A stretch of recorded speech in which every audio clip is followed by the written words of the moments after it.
संबंध। अब भगवान आगे के 55वें श्लोक में अर्जुन के पहले प्रश्न का उत्तर देते हैं। श्री भगवान उवाच प्रजहाति यदा कामान् सर्वान् पार्थ मनोगतान् आत्मन्येवात्मना तुष्टः स्थितप्रज्ञस्तदोच्यते। श्री भगवान बोले, हे पृथानंदन, जिस काल में साधक मनोगत संपूर्ण कामनाओं का अच्छी तरह त्याग कर देता है और अपने आप से अपने आप में ही संतुष्ट रहता है, उस काल में वह स्थित प्रज्ञ कहा जाता है। व्याख्या। गीता जी की यह एक शैली है कि जो साधक जिस साधन के द्वारा सिद्ध होता है, यानी कर्मयोग, भक्ति योग आदि के द्वारा सिद्ध होता है, तो उसी साधन से उसकी पूर्णता का वर्णन किया जाता है। जैसे भक्ति योग में साधक भगवान के सिवाय और कुछ है ही नहीं, ऐसे अनन्य योग से उपासना करता है। अतः सिद्धावस्था में वह संपूर्ण प्राणियों में द्वेष भाव से रहित हो जाता है। ज्ञान योग में साधक स्वयं को गुणों से सर्वथा असंबद्ध एवं निर्लिप्त देखता है। अतः सिद्धावस्था में वह संपूर्ण गुणों से सर्वथा अतीत हो जाता है। ऐसे ही कर्मयोग में कामना के त्याग की बात मुख्य कही गई है। अतः सिद्धावस्था में वह संपूर्ण कामनाओं का त्याग कर देता है। यह बात इस श्लोक में बताते हैं। प्रजहाति यदा कामान सर्वान् पार्थ मनोगतान्। इन पदों का तात्पर्य यह हुआ कि कामना न तो स्वयं में है और न मन में ही है। कामना तो आने जाने वाली है और स्वयं निरंतर रहने वाला है। अतः स्वयं में कामना कैसे हो सकती है? मन एक करण है और उसमें भी कामना निरंतर नहीं रहती, प्रत्युत उसमें आती है, मनोगतान। अतः मन में भी कामना कैसे हो सकती है? परंतु शरीर, इंद्रियां, मन, बुद्धि से तादात्म्य होने के कारण मनुष्य मन में आने वाली कामनाओं को अपने में मान लेता है। जहाति क्रिया के साथ प्र उपसर्ग देने का तात्पर्य है कि साधक कामनाओं का सर्वथा त्याग कर देता है। किसी भी कामना का कोई भी अंश किंचन मात्र भी नहीं रहता। अपने स्वरूप का कभी त्याग नहीं होता और जिससे अपना कुछ भी संबंध नहीं है उसका भी त्याग नहीं होता। त्याग उसी का होता है जो अपना नहीं है पर उसको अपना मान लिया है। ऐसे ही कामना अपने में नहीं है पर उसको अपने में मान लिया है। इस मान्यता का त्याग करने को ही यहाँ प्रजहाति पद से कहा गया है। यहाँ कामान शब्द में बहुवचन होने से सर्वान पद उसी के अंतर्गत आ जाता है। फिर भी सर्वान पद देने का तात्पर्य है कि कोई भी कामना न रहे और किसी भी कामना का कोई भी अंश बाकी न रहे। आत्मन्येवात्मना तुष्टः।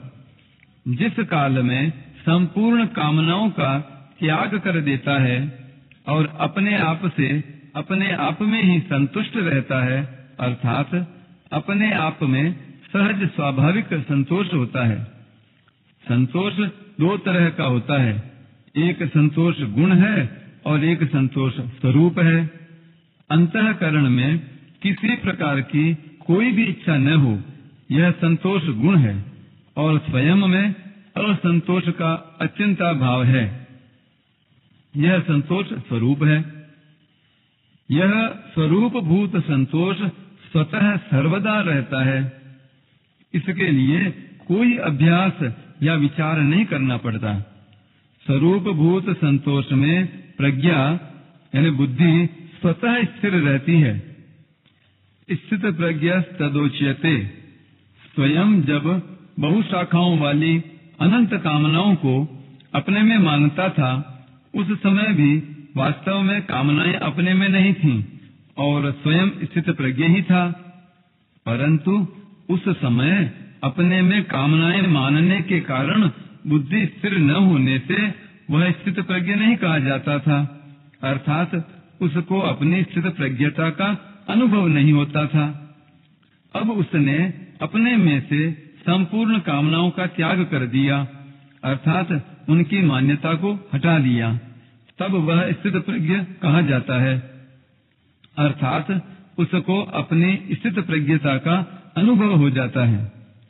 साधक तो बुद्धि को स्थिर बनाता है, परंतु कामनाओं का सर्वथा त्याग होने पर बुद्धि को स्थिर बनाना नहीं पड़ता, वह स्वतः स्वाभाविक स्थिर हो जाती है।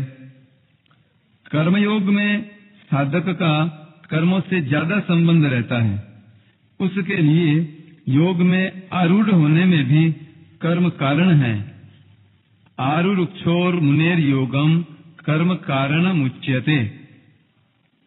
इसलिए कर्मयोगी का कर्मों के साथ संबंध साधक अवस्था में भी रहता है और सिद्धावस्था में भी। सिद्धावस्था में कर्मयोगी के द्वारा मर्यादा के अनुसार कर्म होते रहते हैं, जो दूसरों के लिए आदर्श होते हैं। इसी बात को भगवान ने चौथे अध्याय में कहा है कि कर्मयोगी कर्म करते हुए निर्लिप्त रहता है और निर्लिप्त रहते हुए ही कर्म करता है। कर्मण्य कर्म यह पश्ये दकर्मणि च कर्म यह। भगवान ने 53वें श्लोक में योग की प्राप्ति में बुद्धि की दो बातें कही थीं। संसार से हटने में तो बुद्धि निश्चल हो और परमात्मा में लगने में बुद्धि अचल हो, अर्थात निश्चल कहकर संसार का त्याग बताया और अचल कहकर परमात्मा में स्थिति बताई। उन्हीं दो बातों को लेकर यहाँ यदा और तदा पद से कहा गया है कि जब साधक कामनाओं से सर्वथा रहित हो जाता है और अपने स्वरूप में ही संतुष्ट रहता है, तब वह स्थित प्रज्ञ कहा जाता है। तात्पर्य है कि जब तक कामना का अंश रहता है तब तक वह साधक कहलाता है, और जब कामनाओं का सर्वथा अभाव हो जाता है तब वह सिद्ध कहलाता है। इन्हीं दो बातों का वर्णन भगवान ने इस अध्याय की समाप्ति तक किया है।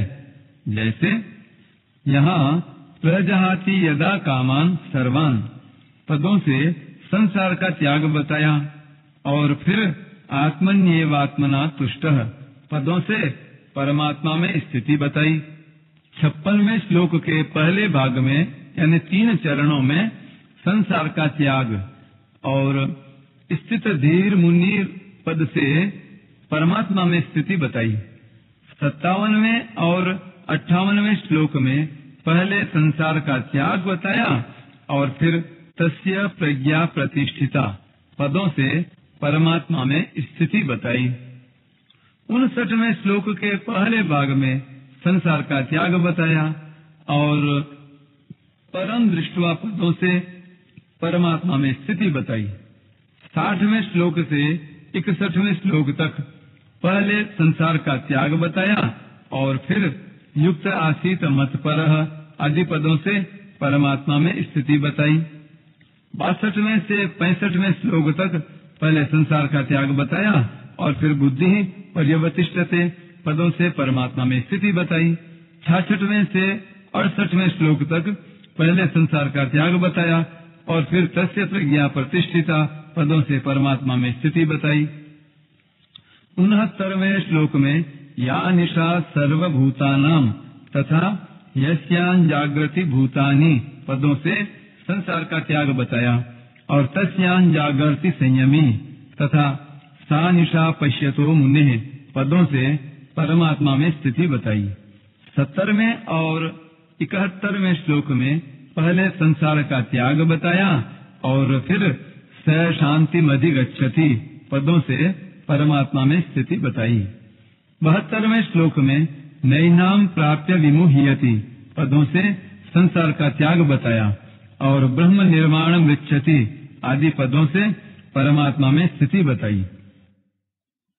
परिशिष्ट भाव, एक विभाग अस्थिर बुद्धि वालों का है और एक विभाग स्थिर बुद्धि वालों का है। अस्थिर बुद्धि वालों की बात तो पहले 41वें से 44वें श्लोक तक कह दी। अब स्थिर बुद्धि वालों की बात 55वें से 71वें श्लोक तक कहते हैं। जिस समय साधक सांसारिक रुचि का त्याग करके अपने स्वरूप में स्थित रहता है, उस समय वह स्थिर बुद्धि वाला कहा जाता है। जिसका परमात्मा का उद्देश्य होता है, उसकी बुद्धि एक निश्चय वाली होती है, क्योंकि परमात्मा भी एक ही है। परंतु जिसका संसार का उद्देश्य होता है, उसकी बुद्धि असंख्य कामनाओं वाली होती है, क्योंकि सांसारिक वस्तुएं असंख्य हैं। समता की प्राप्ति के लिए बुद्धि की स्थिरता बहुत आवश्यक है। पातंजल योग दर्शन में तो मन की स्थिरता को, वृत्ति निरोध को महत्व दिया गया है, पर गीता बुद्धि की स्थिरता को, उद्देश्य की दृढ़ता को ही महत्व देती है। कारण कि कल्याण प्राप्ति में मन की स्थिरता का उतना महत्व नहीं है जितना बुद्धि की स्थिरता का महत्व है। मन की स्थिरता से लौकिक सिद्धियां प्राप्त होती हैं, और बुद्धि की स्थिरता से पारमार्थिक सिद्धि, कल्याण प्राप्ति होती है। कर्मयोग में बुद्धि की स्थिरता ही मुख्य है। अगर मन की स्थिरता होगी तो कर्मयोगी कर्तव्य कर्म कैसे करेगा? कारण कि मन स्थिर होने पर बाहरी क्रियाएं रुक जाती हैं। भगवान भी योग में समता में स्थित होकर कर्म करने की आज्ञा देते हैं। योगस्थः कुरु कर्माणि प्रजाहाति और कामान सर्वान पद देने का तात्पर्य है कि किंचन मात्र भी कामना न रहे, पूरा का पूरा त्याग हो जाए। कारण कि यह कामना ही परमात्मा प्राप्ति में खास बाधक है।